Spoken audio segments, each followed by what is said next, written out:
Hey Story Seekers, today we're going to talk about 10 books on either J.R.R. Tolkien or The Lord of the Rings, the books or the movies, that are just great if you're interested in Lord of the Rings, if you love Tolkien, if you want to delve more into any of those aspects. These 10 books might be for you.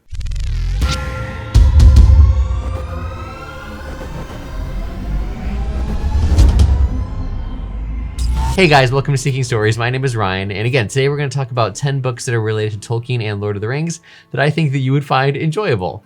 The first book is actually a series of 12 books. Now, I'm going to start off with the most intimidating part of this whole list. So I guess it's more like a 22 book list, maybe.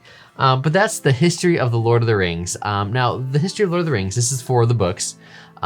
It's really called the History of Middle-earth, but this subset is called the History of Lord of the Rings. Now, Tolkien spent basically his entire life working on Middle-earth. It was his hobby, it was his passion project, and he really spent his whole life developing the world of Middle-earth and all the various ages that go along with it. Now, a lot of drafts went into making The Lord of the Rings, and what his son Christopher, Tolkien's literary heir, did after Tolkien passed away in the 70s is Christopher started going through all of Tolkien's manuscripts and seeing really what was the journey of creating Middle-earth, of creating Lord of the Rings, of creating the Silmarillion. What were the stories that were never told or were never finished? So the History of Middle-earth series, the 12-book series, is edited by Christopher Tolkien, and it's really a collection of a lot of parts of Tolkien's manuscripts that Christopher Tolkien kind of fills in the gaps here and there, makes commentary on, so that we can see what Lord of the Rings could have been, or what directions the Silmarillion took in its development. For example, in Lord of the Rings, Strider was originally known as Trotter. Not too bad. But Frodo Baggins was originally written as Bingo Baggins. It's probably a good thing that Tolkien went through some more drafts. So again, this is a 12-book series. The part on Lord of the Rings is roughly 4 books long. There are some other books that go alongside Lord of the Rings, but the 4 books, The Return of the Shadow, The Treason of Isengard, The War of the Ring, and The End of the Third Age really document Tolkien's literary journey of writing his masterpiece. On a slightly, or shall I say much more than slightly, shorter note, there is Tolkien and C.S. Lewis, The Gift of Friendship, that is written by Colin Duriez, I think is how you pronounce it. And this is a tiny little book that really just delves into Tolkien and C.S. Lewis. If you didn't know, Tolkien and C.S. Lewis were contemporaries, and they were also very good friends. They read a lot of each other's works to each other in their literary society that they had in the late 30s through early 50s or so. And they critiqued each other's works. For example, Tolkien hated the Chronicles of Narnia for reasons I won't go into now, but C.S. Lewis absolutely loved Lord of the Rings, and they still remain friends even though there were those disagreements. But this is a wonderful book that delves into that friendship and how that friendship really affected their literary journeys. Next on this list is a book that if you've been around my YouTube channel for a little while, you've heard me talk about, and that is J.R.R. Tolkien, Author of the Century by Tom Shippey. Tom Shippey is the foremost Tolkien scholar. He actually has, or had, he may be retired now, I'm not sure, but one of the professorships that Tolkien held. So he was kind of one of his direct successors in a way. And this book really delves into why The Lord of the Rings was really the most influential book, one of the most influential books of the 20th century, but even more so how Tolkien got his ideas. Tolkien, as Lord of the Rings in Middle-earth, wasn't just a passion project. I know I said that a few minutes ago, that it was his hobby and his passion project, which it was, but Tolkien had a driving force and desire behind writing what he did, The Lord of the Rings, and all the other works that go alongside of it. And that is, Tolkien was pretty much beside himself with the thought and the idea that England really had no mythology that was native to England in and of itself outside of some folklore. Even the great, stories of King Arthur had its roots in French history. But there really wasn't much substantial that could be directly related to England. So what Tolkien was trying to do was trying to craft like an alternate history of England, his Middle-earth, which could tie into the present day. Tolkien was a philologist, which is kind of a dead subject nowadays. It's really been replaced with linguistics, but philology really was the study of old languages and how they've developed. And Tolkien took his understanding of Anglo-Saxon and Middle English and Old English and tried to find words and myths and old kind of aspects of the language to build his basis of Middle-earth on. So we could have those correlations and say, well, this word in Lord of the Rings is directly related to this word in Old English, so therefore there must be some sort of connection, some sort of history there. So it's really fascinating how Tolkien really took his mastercraft, his expertise, and crafted a story that is really linguistically based more than anything, even though it is very plot and character heavy story. Next is a book that I can't find for the life of me. I know I have it, and that book is called The Languages of Tolkien's Middle-earth by Ruth Noel. It was written in 1980, and that book is a little tiny red book. I'm gonna find a picture and show it here. It's a book on Tolkien's languages, and it really kind of delves into what the words mean. So for example, what does Eowyn mean? What does Edoras mean? What does Aragorn mean? What do these words mean? Because Tolkien didn't just kind of make up words, although he didn't just correlate words from Middle-earth to Middle English or Anglo-Saxon, which he did, but he also had a firm sense of the grammar of his own languages he was creating and the way that words worked with prefixes and suffixes, and this types of word means this and this types of word means that, and you could really build a language off it. It wasn't just, throwing, well, this word sounds like a hobbit, this word sounds like a dwarf. Like, no, like certain words had certain feelings, certain meanings, certain sounds that were related to culture. And this book really delves into how the languages work. But it's also really cool because it has the Elvish alphabet and Dwarven runes in it. And I was the type of kid growing up that I would, this is, pre-cell phones, pre-most people having high-speed internet. So I still did write letters to my friends back in those days. And I was that type of nerd kid who would write letters and translate them into Elvish and mail them to certain friends who would appreciate it, who also had the Elvish alphabet. And they would translate it back into English. So I wasn't writing in Elvish. I was writing in English using the Elvish alphabet. So if you're interested in learning how to write in the Elvish alphabet, go ahead and get this book. It's great. It's fun. The next book on this list is one that I have not read, and I always hesitate to add books that I have not read to lists like these, but a list on Tolkien can't be complete without a Tolkien biography. And alas, I have not read a good Tolkien biography. I've seen a lot of documentaries on Tolkien, and as a child I read some kind of like children's documentaries. But according to this guy, Tom Shippey, the foremost Tolkien scholar, the best biography on Tolkien is just called J.R.R. Tolkien, a biography, written by Humphrey Carter in the late 70s. And again, I cannot vouch for it, but according to Shippey, it's an excellent biography, and apparently it was kind of a hard biography to write because most of the interesting things in Tolkien's life happened in the early part of his life. He was born in South Africa to English parents. He was bit by a spider when he was young. He was orphaned by 12. He fought in World War I. And then after that, he kind of, became a professor and had a family. And according to Tom Shippey, quoting Humphrey Carpenter, quote, and nothing else really happened in Tolkien's life. Nothing like memorable happened that would have kind of set Tolkien apart in the annals of history, outside the fact that he wrote the most beloved novel of the 20th century.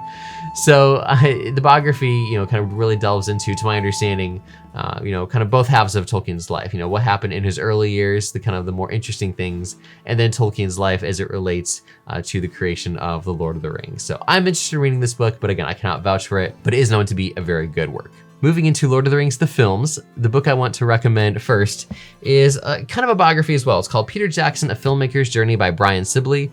Now, Brian Sibley, I don't know if he was the official documentarian of the Lord of the Rings movies, but he wrote a lot of the official movie guides, and he was in the know of what was going on.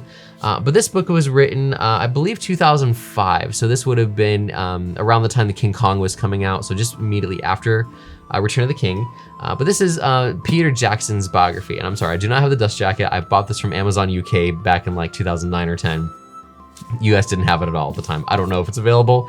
Maybe I'm telling you about a book that's not available. I don't know. But if you get your hands on this, it traces Peter Jackson's journey, the director of Lord of the Rings, his filmmaking journey, back from when he was a child through Lord of the Rings. And I would say probably a good half of the book is about Lord of the Rings, but the first half really shows Tolkien's roots and how he basically came from directing, B-grade splatter horror movies to arguably the best film franchise, film trilogy of, since the creation of cinematography and film and all that good stuff. I've read this book multiple times. It's just such a great journey into the look of the mind of the person who had the guts to turn Lord of the Rings into a movie, but also had the respect and the foresight of what needed to happen to make it into an honorable version of Lord of the Rings, an adaptation that most people truly do enjoy. On a similar note though, I'm going to recommend by Ian Nathan, Anything You Can Imagine, Peter Jackson in the Making of Middle-earth.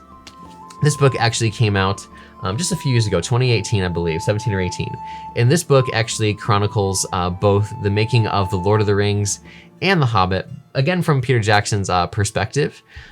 He's not the author by any means, but in the case of both of these books, Peter Jackson is quoted a lot. Actually, in this book specifically, he's quoted I feel like half the book is almost autobiographical, based on interviews and documentaries and things like that. But while this book specifically traces Peter Jackson from his early years through, early King Kong, this book just follows Lord of the Rings and The Hobbit.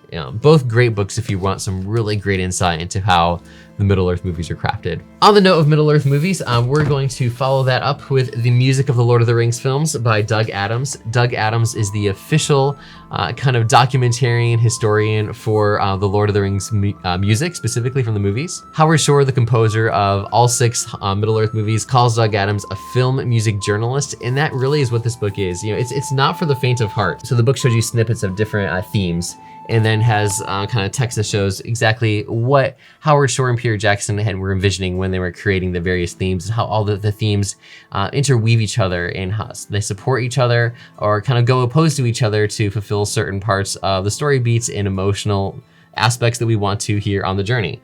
So it's really great. Every single page is just filled with just little snatches of the music. And I mean, you could go play it on the piano if you wanted to, but the point is to really show how Howard Shore and Peter Jackson really developed the themes that pushed the Middle-earth movies to the heights that they really received the universal acclaim. I would argue that if the music wasn't spot on, the movies would not have been as good, because the music really helped transport the audience. And that's a good thing about most movies that do music well. They tell the audience kind of what to feel and how to feel. But the music of Lord of the Rings was even more special because they chose very specific instruments to reflect different cultures. You had Norwegian fiddles for Rohan to kind of invoke that Viking Norwegian-esque feel. You had more earthy instruments, wooden instruments for the Ents, which of course reflects the fact that they're trees. So Howard Shore did a really good job of bringing just in these various kind of cultural elements to fit the various made-up Lord of the Rings cultures in a way that makes us as the audience understand and embrace them and accept them and invest in them even that much more. So this book really delves into that. What's also really cool is that this book also comes with a bonus CD, which has some music that did not appear in the movies. These were kind of like rough drafts of various scores, so it's fascinating to hear what could have been and how it morphed and changed into what we heard in the cinemas. Second to last, we're gonna come up with one of my favorite books. This is a tome. This is Middle-earth from Script to Screen. This is a massive book on all 6 movies that really delves into the production of Lord of the Rings from an art department perspective. It shows the different ways that they built. I can't even hold this thing. It's huge. The ways they constructed various parts of the sets. There's Minas Tirith in miniature. It really kind of pulls apart the different aspects of the book and has interviews with the people in the art department, showing how they decided to interpret Tolkien's works and translate that into models, miniatures, computer graphics, sets, all those things that reflect Middle-earth. So it's too heavy to hold, and it's a great book. Finally is another series of books, and this is on the same note of kind of production design. This is the Art of Middle-earth books. A set of 3 books, Fellowship of the Ring, Two Towers, and Return of the King. They also have 6 of these for The Hobbit, 2 for each movie, and those are great as well. Regardless of whether you like the Hobbit movie or not, the work that went into kind of the production design, there was a lot of work that went there. But this is cool because it shows the various sketches and artwork and production design and concept art that went into the making of the movies. Even before any frame was shot, you had to figure out, for Aragorn, what does he look like? What does he wear? What are the iterations of his costumes? How did that develop and evolve as the character was developed and Viggo Mortensen was cast, etc., etc. So it's just a great book that shows so much of what went into the crafting of the look of the Lord of the Rings films. And of course, it's one of those poor movies. So there's 3 for Lord of the Rings, and then 6 for the Hobbit movies. So those are my recommendations. If you are a Tolkien or Lord of the Rings fanatic of any sense, I recommend checking these 10 books out. There's a ton more that I could have recommended, but let's start small, guys, because History of Middle-earth is like 12 books in of itself. So let's start there. But let me know in the comments below, have you read any of these? Do you want to read any of these? Are there any books that did not appear on this list that should have? Let me know in the comments below. And if you haven't already, I recommend joining my Discord, which I'll link below, for the upcoming Lord of the Rings read along that is starting on September 1st. We're gonna be reading Fellowship in September, Two Towers in October, and Return of the King in November. I can't wait to hopefully read Lord of the Rings alongside of you guys this fall. And until then, and until next time, as always, go seek some stories.